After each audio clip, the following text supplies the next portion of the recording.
안녕하세요. 안나입니다. 오늘은 조금 무섭고 섬뜩한 이야기를 해볼게요. 일본 사건인데요. 아직 미제입니다. 그래서 소문이 무성하고 미스터리하고 괴담도 많이 나왔던 사건이에요. 8월 중순은요, 일본 최대 명절 중 하나인 오봉이 있어요.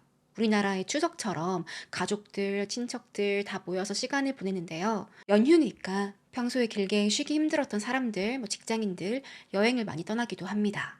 특히 일본은 온천 여행을 많이 가죠. 료칸 가서 푹 쉬다가 오는데 여름 중엔 이 오봉 시즌이 료칸 예약하기가 가장 어렵고 가격도 비싸다고 해요. 1972년 8월 12일이었습니다. 일본 군마현 산속에 위치한 킨토우칸이라는 료칸은 분주했어요. 오봉 때 찾아올 손님들을 맞이할 준비를 하고 있었는데요. 이때 한 여성 손님이 혼자서 이곳에 찾아왔어요. 24살의 케이코였습니다. 케이코가 키리즈미 온천에서 어떤 일을 겪게 되는지 오늘 이야기 시작할게요. 케이코의 가족은 5식구입니다. 엄마, 아빠, 언니, 케이코, 그리고 남동생. 군마현 이세자키시 쇼와라는 곳에서 거주하고 있었는데요. 케이코는 고등학교를 졸업하고 주유소에서 일하고 있었어요. 72년도 8월엔 엄마가 가족여행을 한번 가자 제안을 하는데요. 이번 오봉 때는 우리 가족 료칸에 한번 다 같이 갈까? 가족들이 살던 쇼와에서 1시간 정도 떨어진 곳에 키리즈미 온천이 있었거든요. 원래 이곳을 좋아해서 2번 정도 다녀온 적이 있었다고 해요. 이곳의 킨토우칸 료칸은 1884년도에 지어졌는데요. 깊은 산속에 오래되고 고풍스러운 분위기를 가지고 있는 료칸이었습니다. 큰 물레방아도 하나 있고요. 이 지역엔 밤이 유명해서 밤 만주에 밤솥밥 정식, 여기다 야채 튀김, 생선구이도 함께 나오고 시원한 맥주 한 잔 마시면 그야말로 류캉스가 따로 없다. 특히 케이코가 좋아했어요. 엄마, 그거 좋다. 나도 또 가고 싶어. 근데 아빠는 일정이 안 된대요. 난 그날 산악회 모임이 있어가지고 당신이 애들 데리고 다녀와. 결국에 엄마랑 케이코, 남동생 셋이 가기로 합니다. 아마 언니는 결혼을 했던 건지 원래 같이 갈 여행 멤버는 아니었어요. 이렇게 여행 준비를 하는데 갑자기 계획이 꼬입니다. 남동생이 23이었거든요. 엄마, 누나, 나 그냥 친구들하고 놀래. 그냥 둘이 갔다 와. 빠져버렸어요. 그러자 엄마는, 이거 딸이랑 둘이 가면 별로 재미가 없는데. 자기 친구에게 연락을 해서, 저기, 누구 엄마, 이번 명절 때 뭐 해? 쉬어? 그럼 우리 딸이랑 같이 온천 가지 않을래? 그렇게 케이코랑 엄마랑 엄마 친구 셋이서 가기로 해요. 키리즈미 온천에 직접 케이코가 연락을 해서 예약을 합니다. 8월 11일 케이코는 다음날 료칸 가기 위해서 미리 짐을 싸고 있었는데요. 갑자기 엄마 회사에서 연락이 온 거예요. 저기 미안합니다. 급한 일이 생겼는데 내일 출근 좀 하시죠. 당시 70년대인데 회사에서 나오라고 하면 나가는 그런 분위기였겠죠. 어쩔 수 없이 여행에서 엄마가 빠져요. 그럼 남은 건 케이코랑 엄마 친구 둘밖에 없는데 이 단둘이 료칸은 쉽지 않죠. 그래도 엄마는 케이코 이 아줌마랑 같이 갔다 와 재밌을 거야 설득하지만 케이코는 싫었어요. 어떻게 둘이 가? 나 그냥 혼자 갔다 올게. 이거 취소도 안 되고 나 혼자 가는 게 더 편해.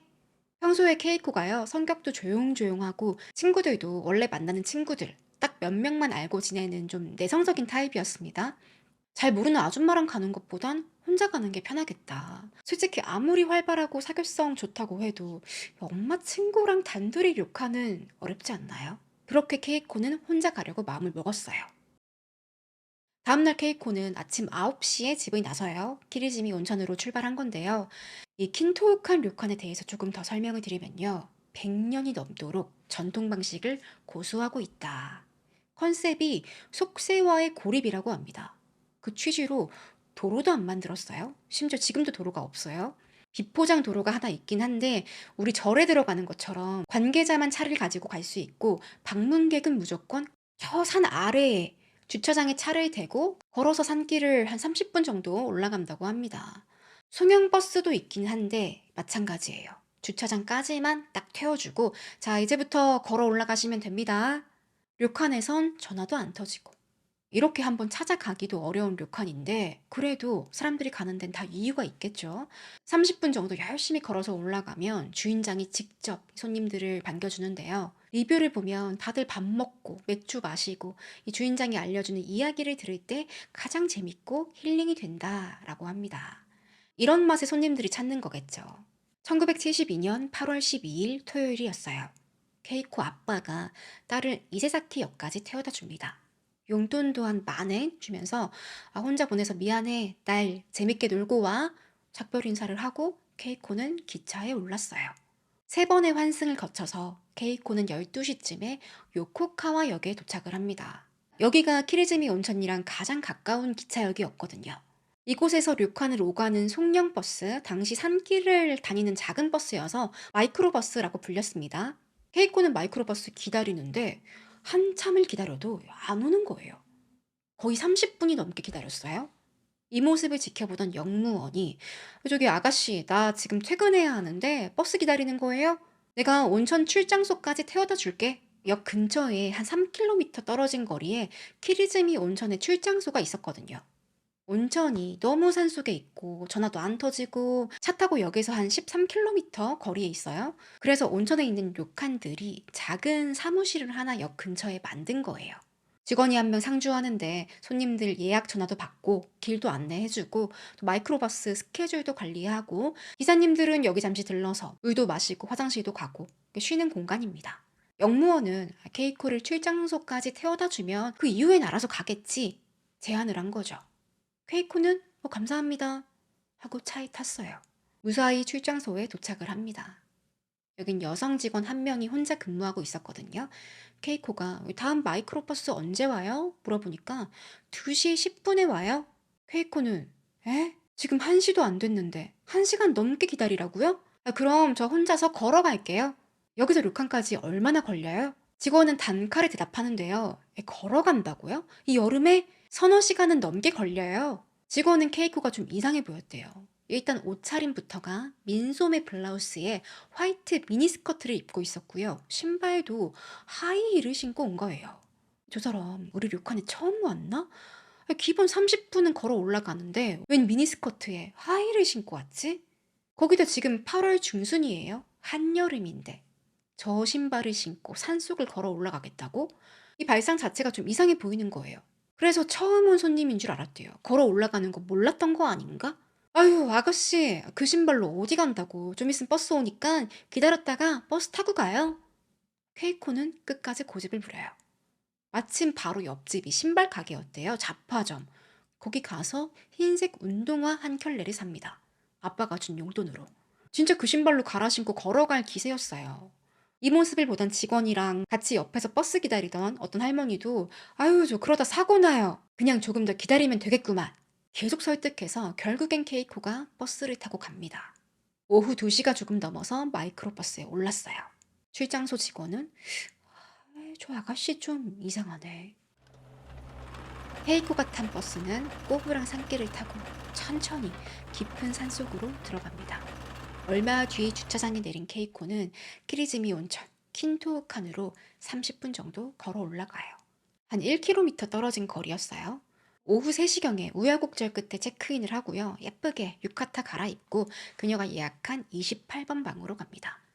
그런데 케이코가요. 체크인할 때 중요한 걸 빠뜨려요. 원래는 3명으로 예약을 했는데 지난밤에 혼자 가는 걸로 바뀌었잖아요. 이걸 료칸에 얘기하지 않은 거예요.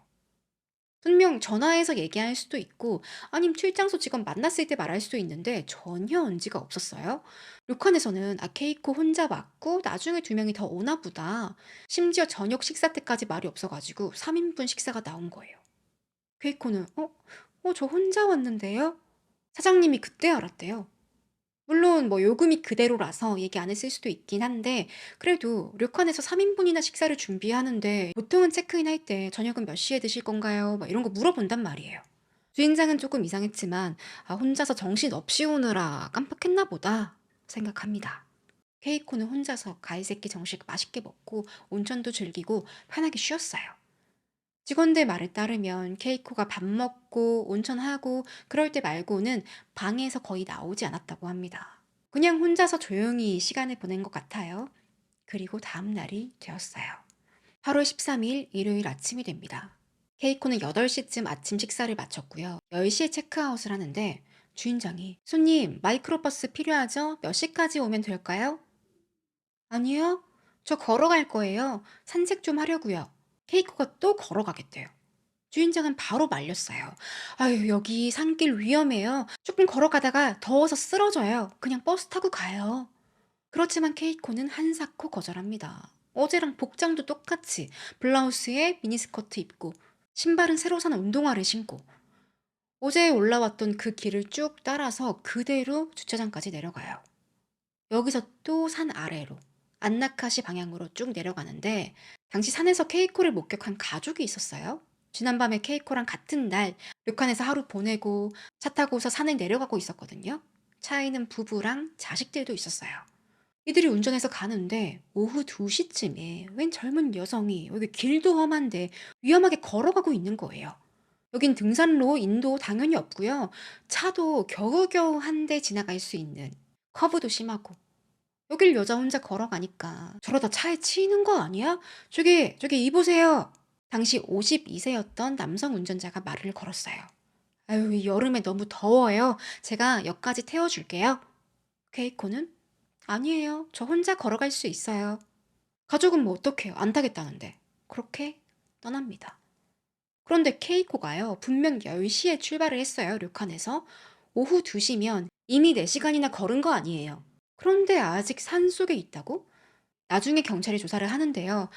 가족이 케이코를 만난 그 지점이 료칸에서 한 1시간 정도 걸어갈 수 있는 거리라고 해요. 거길 케이코는 아니, 뭘 하면서 걸었길래 4시간이나 걸린 거지? 어디서 낮잠을 잤나? 산책을 했나? 그 점이 또 의문이기는 해요. 그리고 가족이 목격한 게 케이코의 마지막 모습이었습니다. 그녀는 집으로 돌아오지 않았어요. 다음 날인 월요일이 됐는데도 케이코가 집에 안 오니까 가족들이 난리가 난 거예요. 지난 밤부터 계속 걱정을 하고 있었어요. 그래도 일요일에는 케이코가 워낙 좋아하는 료칸이니까 뭐 이미 세 번째 방문인데 뭐 하루 더 연장하기로 했나? 근데 전화가 안 돼서 우리에게 연락을 못 했나? 이런 생각만 하다가 월요일에 내가 오지도 않고 연락도 없고 아 이거 안 되겠다. 15일 날 화요일에 케이코의 언니가 직접 료칸으로 갑니다. 그러자 주인장이 아 그때 그 아가씨 체크아웃 했는데요? 분명 그때 버스 안 탄다고 혼자 걸어 내려갔어요. 케이코의 아버지 이건 뭔가 잘못됐다. 경찰에 딸 실종 신고를 하고요. 다른 친척들, 가족들, 경찰까지 몇 명 모여서 10여 명이 수색대를 이룹니다. 이렇게 16일 수요일에 키리즈미 온천 주변을 샅샅이 뒤져요. 조금 늦은 감 있긴 한데요. 당시 70년대라서 실종 시스템이 그닥 빠르게 진행된 건 아니라고 해요. 수색팀은 료칸에서 주차장을 지나서 시내로 가는 산길까지 몇 시간 동안 케이코를 찾습니다. 케이코! 케이코! 당시 날씨도 더웠어요. 다들 땀을 뻘뻘 흘리면서 찾는데 흔적조차 보이지 않아요. 아, 오늘 이만 접어야 하나? 고민을 합니다. 그러다, 어이! 어이! 여기 좀 와보세요! 오후 5시쯤이었어요. 당시 온천 주변에는 키리즈미 댐 공사가 한창이었거든요. 그 근처에 작은 오두막이 있었는데 파리들이 앵앵거리면서 들끓는 거예요. 문이랑 창문이랑 주변에서 떨어질 생각을 안 해요. 케이코 아빠가 이걸 수상하게 보고선 이 문을 열려고 하는데 덜컹덜컹 잠겨 있습니다. 아빠는 손전등으로 창문 안을 비춰보자 그 안엔 검붉은 피 웅덩이가 있었고요. 그리고 누워있는 여자의 시신, 자신의 딸 케이코였습니다. 경찰이 오두막 문을 열자 케이코는 얼굴을 위로 하고 반듯한 자세로 누워 있었고요. 몸 곳곳에 흉기에 찔린 상처가 가득했어요. 특히 오른팔에는 깊게 베인 상처가 있었고요. 왼쪽 가슴, 목, 심각한 자상이 있었습니다. 또 옷을 입고 있긴 했는데 화이트 미니스커트가 위로 말려 올라가 있고요. 경찰은 단번에 이건 강살인이구나 짐작을 합니다. 이 오두막은요, 옛날에 주변에 크고 작은 제방공사가 있었는데 그때 이용하던 창고였습니다. 지금은 사용하지 않고 폐허처럼 방치되어 있었는데요.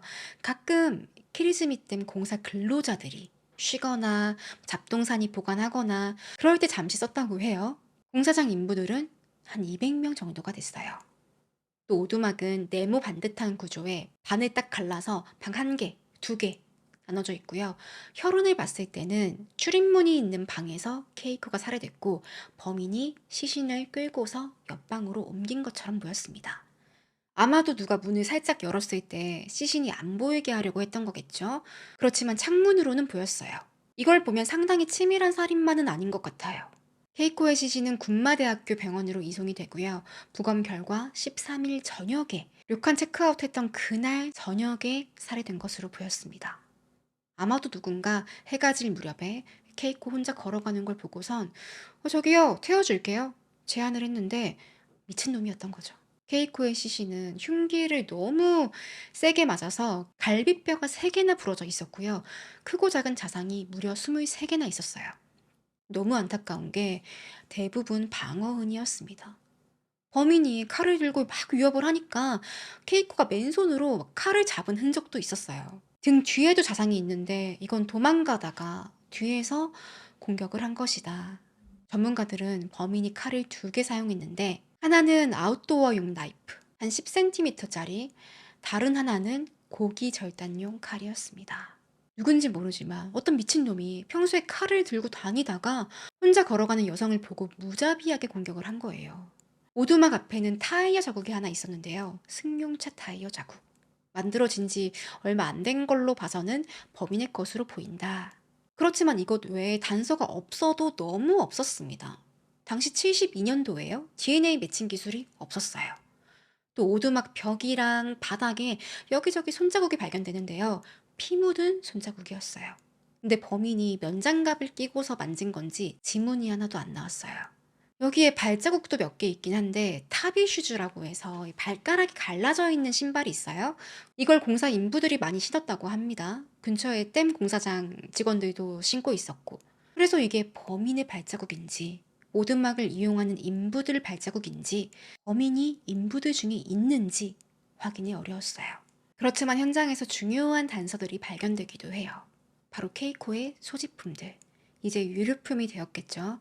무려 44개나 나오는데요. 뜨개질로 만든 모자, 파란색 에코백, 여행 책자, 속옷, 그리고 손목시계. 시계바늘이 10시 9분에 멈춰 있었는데요. 지금 케이코가 3일 만에 발견된 거라서 정확히 언제, 며칠에 시계가 멈췄는지 알 길이 없었지만 아마도 범인을 만난 그날 13일 저녁에 10시 9분에 몸싸움을 하다가 시계가 고장난 게 아닐까라는 생각은 들어요. 소지품들은 케이코 시신처럼 오두막 한 구석에 널브러져 있었고요. 범인이 대충 나무 판자 같은 걸로 엉성하게 숨겨뒀어요. 이 숨겨둔 것도 아니에요. 그냥 가려둔 정도? 그리고 제일 중요한 단서, 카메라. 케이코가 니콘 필름 카메라를 가지고 있었어요. 이거 현상에 보니까 총 5장의 사진이 들어 있었습니다. 첫 번째, 두 번째 사진은요. 료칸 바로 앞에 있는 물레방아에서 그 앞에서 찍은 사진이에요. 경찰이 사진을 공개하지 않았기 때문에 대충 이런 모습이다 느낌만 보시면 됩니다. 세 번째, 네 번째 사진은 료칸에서 2.2km 떨어진 곳에 시노부 연못에 있는 폭포랑 댐을 배경으로 찍은 사진이에요. 이건 실제 사진이 맞습니다. 이 2장만요. 그리고 다섯 번째 사진은 대나무 숲에 있는 어느 폭포에서 찍은 사진이었어요. 이것도 실제 사진은 아닌데 사진을 본 사람들의 증언으로 만들어진 거라고 해요.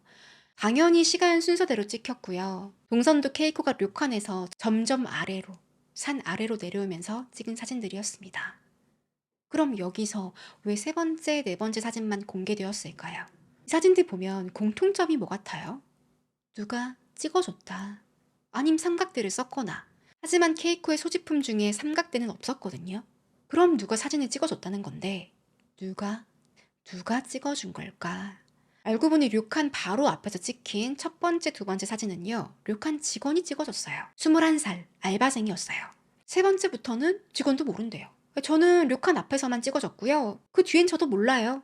경찰은 세 번째, 네 번째, 마지막. 사진 찍어준 사람이 의심스럽다. 케이코를 만난 마지막 사람일 가능성이 크다. 그렇게 신문에 공개합니다. 그 중에 세 번째, 네 번째만 공개가 된 거예요. 군마현 지역신문사인 조모신문사에 크게 실렸는데요. 제보를 받습니다. 이 여성의 사진을 찍은 사람 또는 목격한 사람은 연락주세요. 그렇게 요 사진들만 대중에 공개됐어요.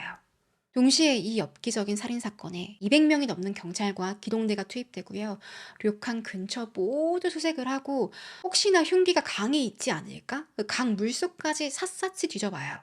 수사팀이 처음에 용의선상에 둔 인물은 바로 료칸을 방문했던 손님들이었습니다. 아님 직원들. 이 주변은요, 료칸 말고는 뭐가 없거든요.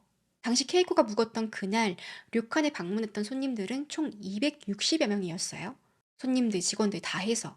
근데 만약에 손님들 중에 범인이 있다? 그럼 혼자일 가능성이 컸습니다. 하지만 대부분 오복 연휴라서 가족들 단위로 오거나 뭐 아님 노인들, 친구들끼리 모여가지고 오거나 몇몇 젊은 친구들이 있긴 했지만 다들 여럿이 함께 왔단 말이에요. 케이코처럼 혼자 온 손님들은 거의 없었어요. 경찰은 손님들 한 명 한 명 최대한 인터뷰를 해보는데 케이코를 기억하는 사람들은 별로 없었습니다. 케이코가 딱 1박만 했죠. 그마저도 온천 갈 때나 식당 갈 때 그때 아니면 방에서 나오질 않았어요. 손님들 중에는 그녀를 기억하는 사람이 없었습니다. 반면에 료칸 직원들에겐 케이코에 대한 기억이 아주 또렷하게 남아 있었어요. 경찰은 키리즈미 온천 출장소 이 직원하고 인터뷰를 하는데요. 아, 그 여자분 제가 예약했냐고 물어봤는데 분명 안 했다고 했거든요. 근데 나중에 보니까 케이코로 예약을 했더라고요. 저 나중에 알았어요.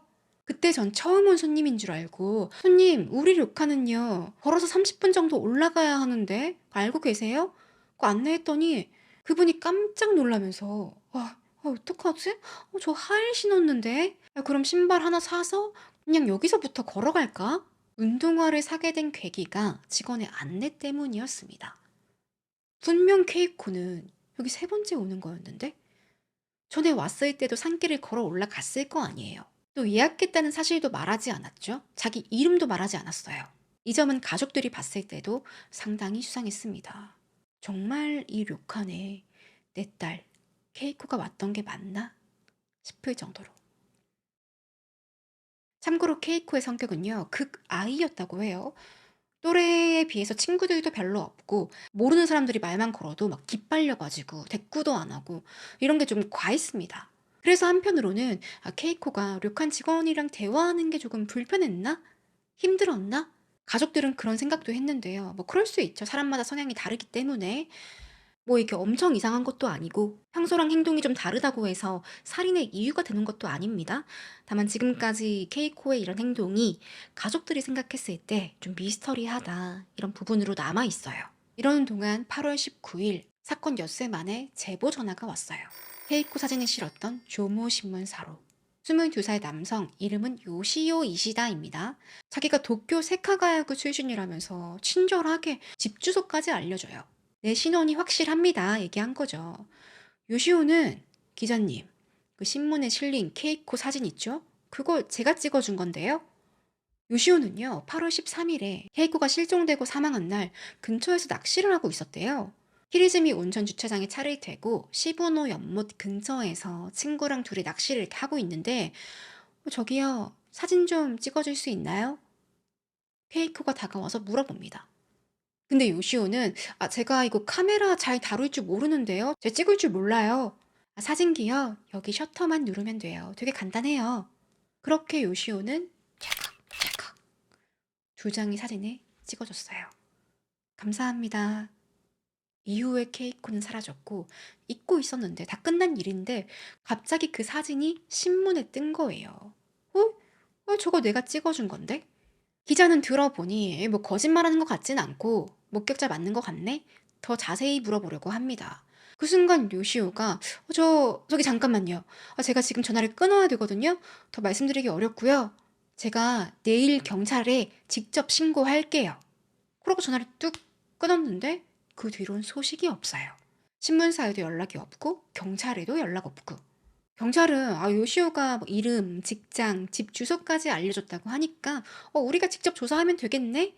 하지만 놀랍게도 요시오 이시다라는 남성은 존재하지 않았습니다. 알려준 주소, 직장 이름, 본인 이름까지 다 거짓말이었어요.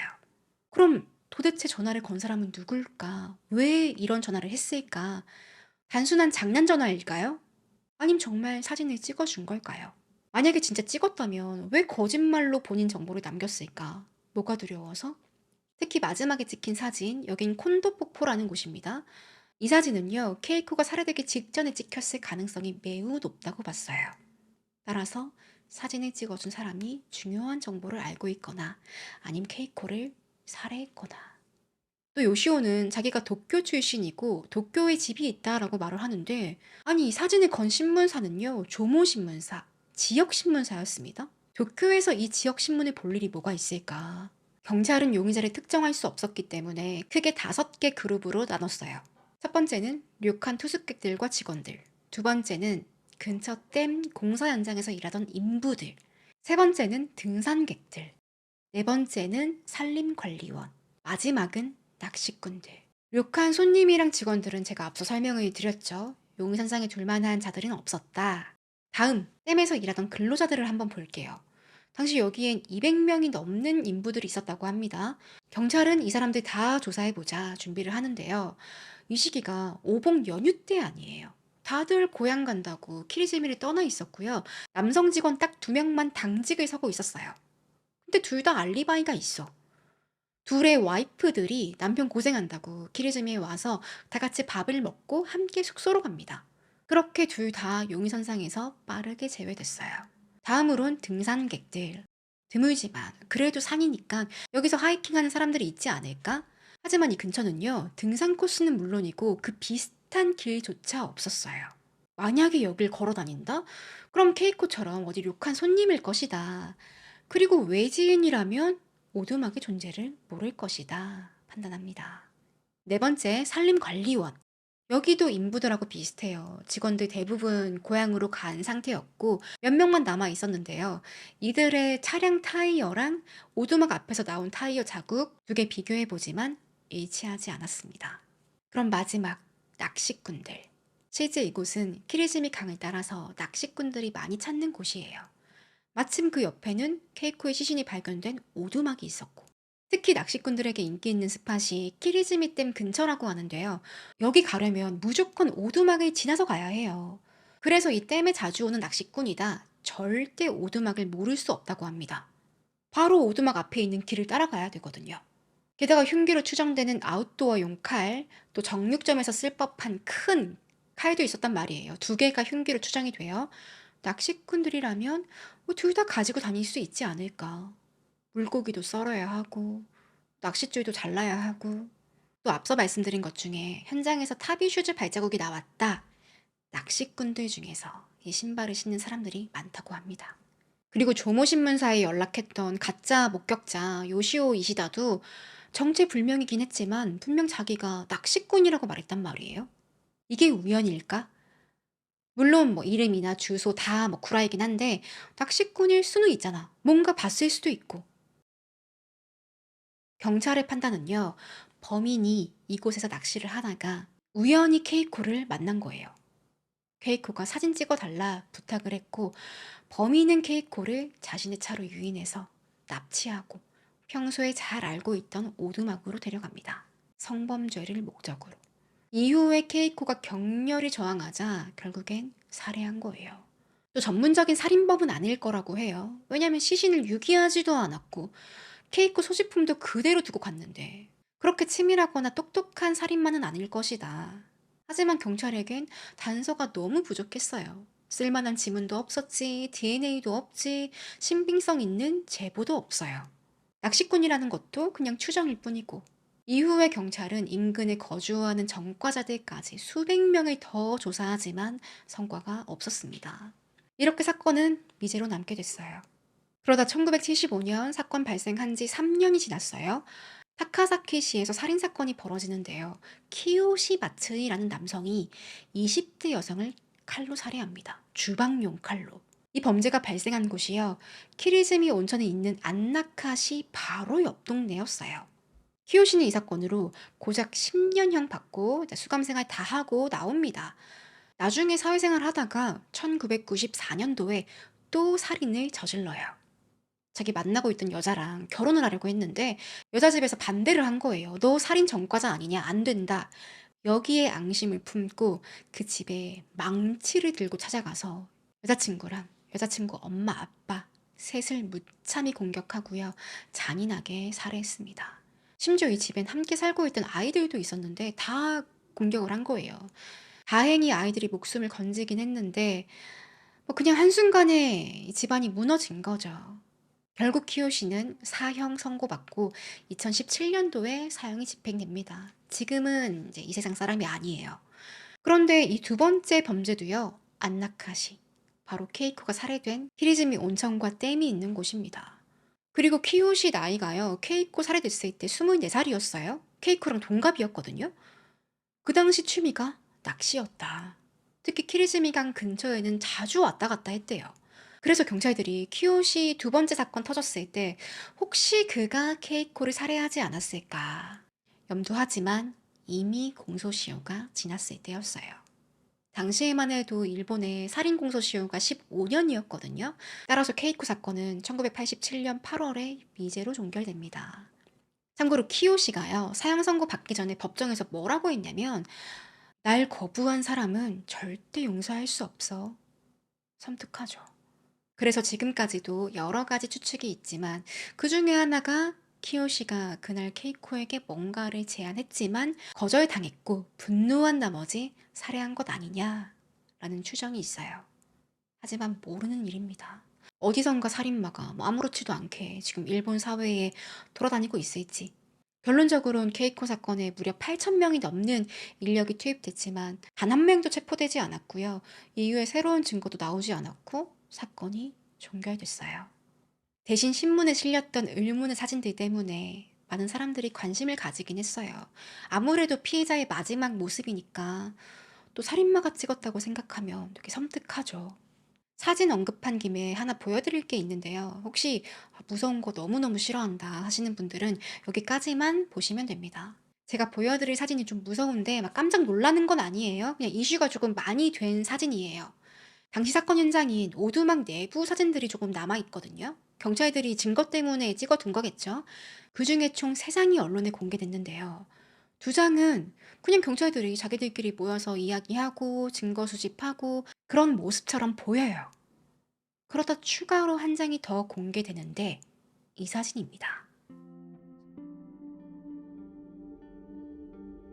사람들이 이걸 보더니 아니 뭐야 이건. 신문사의 전화가 빗발치는 거예요. 저기요, 저기 그 사진 말이에요. 그거 좀 이상한데요? 저 뭐예요? 저 시신이에요? 뭐예요? 분명 케이코 시신을 다 수습하고 찍은 사진인데 사람들이 여자 얼굴이 사진에 있다. 이거 뭐냐? 지금 보시는 사진입니다. 이 부분이 얼굴이래요. 이 눈이랑 코. 여러분은 어떻게 보이나요? 저는 처음에 이게 뭔가 이랬는데 얼굴이라고 하니까 진짜 그런 것 같기도 하고. 또 일본 사람들이 뭐 미신, 귀신 이런 거 되게 진심이죠. 다들 신문사에 전화해서 케이코의 홀령입니다. 그게 지금 사진에 찍힌 거예요. 이후에 점쟁이들, 막 영매들이 모여서 방송사랑 같이 오두막 근처를 둘러보고요. 어떤 영매는 막 가슴을 부여잡고 통곡을 해요. 여기 귀신이 있어. 케이코의 귀신이야. 저는 종교는 없지만 그래도 우리 세상에 좀 알 수 없는 것들이 분명 존재한다라고 믿는 사람이기 때문에 뭐 그냥 신비롭게 봤습니다. 이 장면도. 지금 오두막은 거의 무너져서 지붕만 남아있는 상태고요. 형체는 거의 없다고 보시면 돼요.